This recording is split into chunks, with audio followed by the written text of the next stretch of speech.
Hey everyone, welcome back to my channel. Today I have another foundation review for you.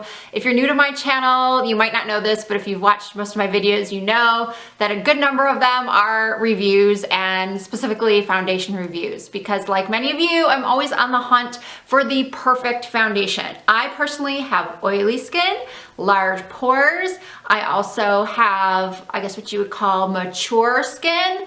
So I am looking for different things than some of you might be looking for, but I know that there are a lot of you out there based on comments and views on my other foundation reviews that are looking for similar qualities in a foundation as I am. So if you want to hear my review on the new Milani Conceal and Perfect, or Conceal and Perfect, I think it's Conceal and Perfect, 2-in-1 foundation and concealer, then please keep on watching. Okay, question one, you probably have sitting at home or wherever you're watching this video. Are you wearing the foundation? No, I am not wearing the foundation currently. Two reasons. One reason is that it's not the right color for me right now. I have not self-tanned and it's just way too dark. And two, the other reason I'm gonna get to a little bit, a couple minutes from now in the review of the reason why I'm not wearing it. So let's get started with the packaging, where you can buy it. It does have a pump. If you watch my other videos, you know that's rule number one with me. I have to have a pump. I need a pump and a liquid foundation. The color range, I'm not quite sure what the color range was. I'm thinking there was maybe like 10 shades in the range, but that's easy enough for you to look up.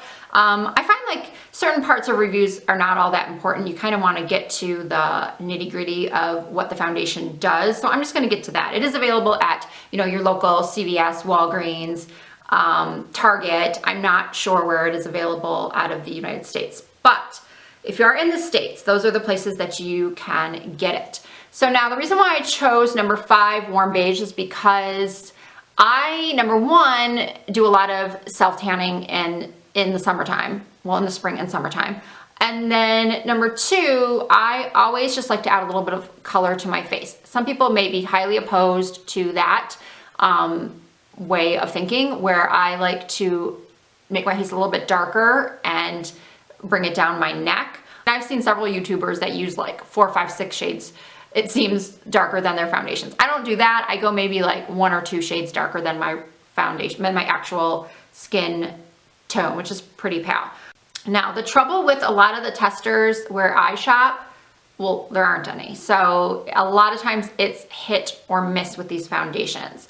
So what I liked about this was that it said it was medium to full coverage, lightweight and oil-free, long-wearing, water-resistant, and sweat-proof. Amazing, right? It's pretty much, if you have a skin type like me and you live in a hot climate like me, or even if you live in a humid climate, that's everything that you want in a foundation, am I right? That basically says holy grail right there. Now, the color again is medium beige. So I like to do color swatches for my videos just for reference when people, if they have to, because there are no testers, maybe there are where you live, but where I live, there are not. So this is the 05 and the shade is medium beige. So now let's put it next to some other colors that you might wear, like NC25 from MAC, lighter. Here's some NC37 on the other side. So as you can see, they're much more, this one is much more yellow. And then finally, let's put a little NC40. Now, as you can see with the MAC NC colors, they go really yellow, almost like a mustardy yellow, whereas the Milani is definitely more a beige. So when it says in the name warm beige, it truly is a warm beige. So if you need a lot of yellow in your skin, if you need a lot of yellow in your foundation, I wouldn't go for this one because it's definitely a true beige, which those types of shades can have a tendency to veer a little pink once they oxidize. So as you can see, it's a super tan shade. So it's great with somebody who has a tan skin that doesn't need too much yellow. Like if you're an NC40, it's vastly, vastly different than that. So I'm not sure if that was helpful or not, but I know for me, I like to just see what the undertones of colors are. So at least I can weed out, like if that looked like nothing that you would ever put on your face, then obviously I've just weeded out the shade warm beige for you. If only they sent me all of them, I could swatch them all for you, but not so lucky. But When I did wear this in this 05, and I did have a tan, my self tan, which takes me about 3 shades darker than my chest right now, it definitely worked. So, you know, also did not do a demo this video because, you know, when I started doing foundation reviews, I never did demos. And then I would watch other people's foundation reviews and I noticed that many of them did do demos. And I don't know, let me know if you think that it's important for me to do a demo on my skin when doing a review, but I prefer just to kind of tell you how it went and tell you if the claims are true. So yes, it is a medium to full coverage foundation. It is thick though. Look, when I pump this out, it takes some pushing down on the cap to get it to come out, and it's thick. Look at that. Thick, thick, thick. It's not running, it's not moving. It came out just like a little, I don't even want to describe what I think that looks like right now. But anyway, it's almost like a cream consistency. So a thicker foundation can often scare off a lot of people. I know when I first put it on and then was applying it to my skin, I tried a couple different ways. I found that with a brush, it went on kind of streaky and just almost too heavy, like I was just caking my face with makeup. So a little bit goes a long way with this foundation. But I would definitely say that that one pump I pumped out would cover your whole face, especially if you're using a brush. Now, my preferred method was definitely the Beauty Blender damp because it sheared it out a little bit. If you are used to a tinted moisturizer, or if you're just used to a lighter weight foundation, this is gonna feel heavy as you know what. I mean, it is just, you saw, it's a thick, creamy foundation, and it feels that way once it's applied to your skin. Now, the Beauty Blender, as I said, kind of shears it out. Now, would I consider it to be foundation and concealer in one? Not really, because under eye especially, if you're hoping that it will conceal like under eye dark circles, no, you're gonna need your concealer. But as far as for your face, you know, if you have blemishes or hyperpigmentation that you're trying to color and maybe cover and just skip the concealing step, you might have to go over it again. Like you might do one coat and then go over those areas again, because it's not like, a lot of you know I used to work for Stila, and then they had a foundation that had a concealer, well they still do, a concealer in the lid, like just a regular pot concealer, and then the foundation. And I found that that was like the best approach, having the concealer in the lid, because the consistencies, in my opinion, really do have to be a little bit different.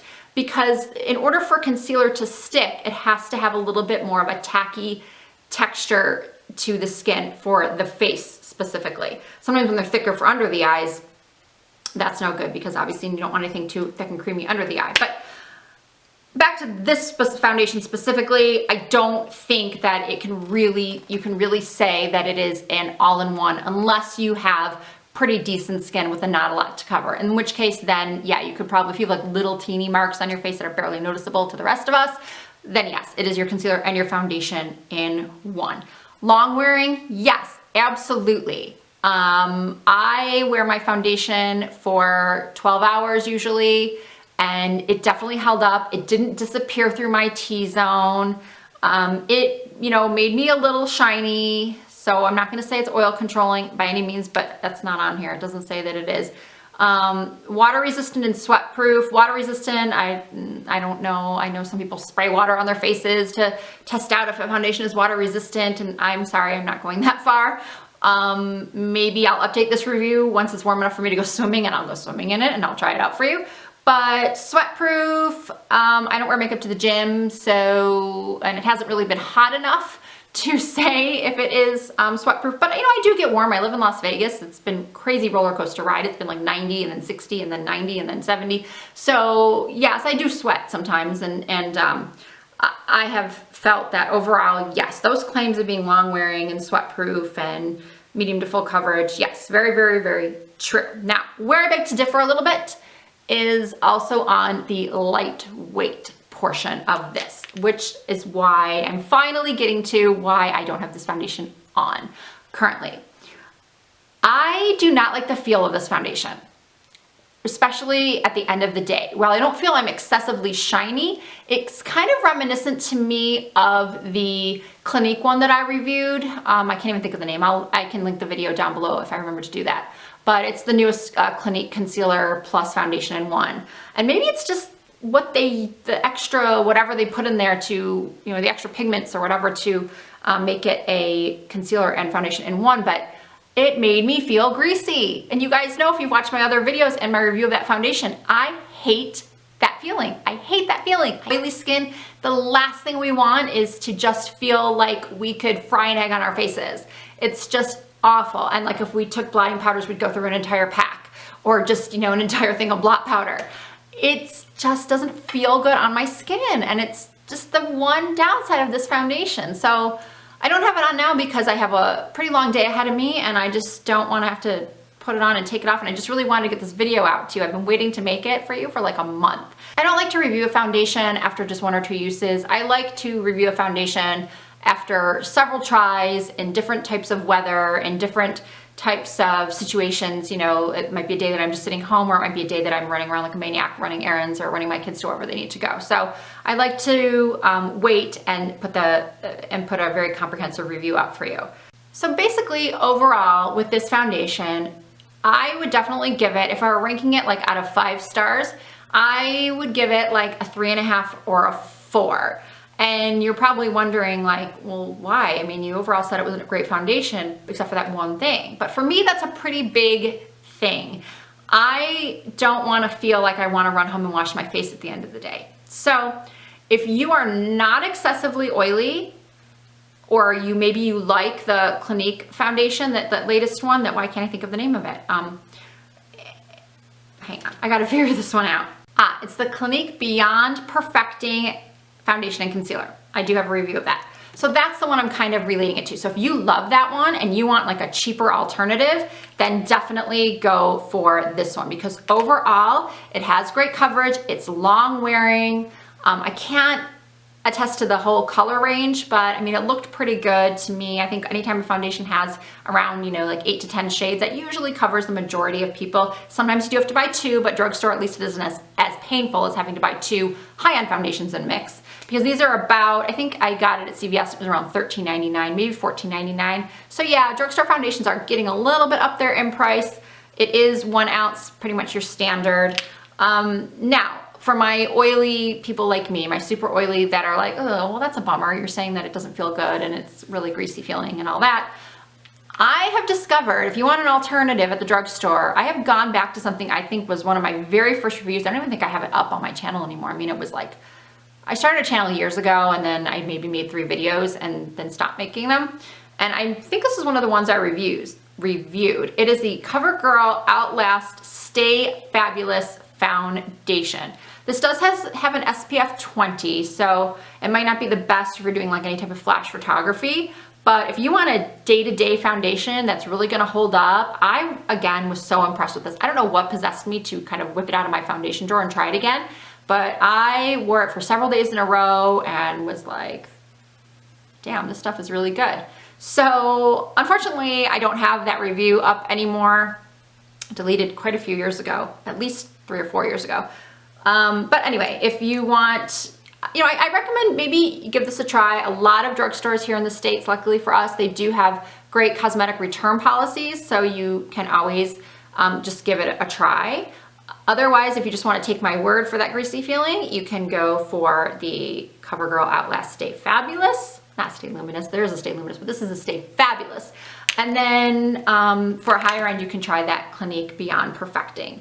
So it doesn't have a scent. Let me just really quickly go over, you know, there was no scent to it, which is great. I hate fragrance in a foundation. And yeah, overall, I would give it a thumbs up for anybody that is not a super oily skin.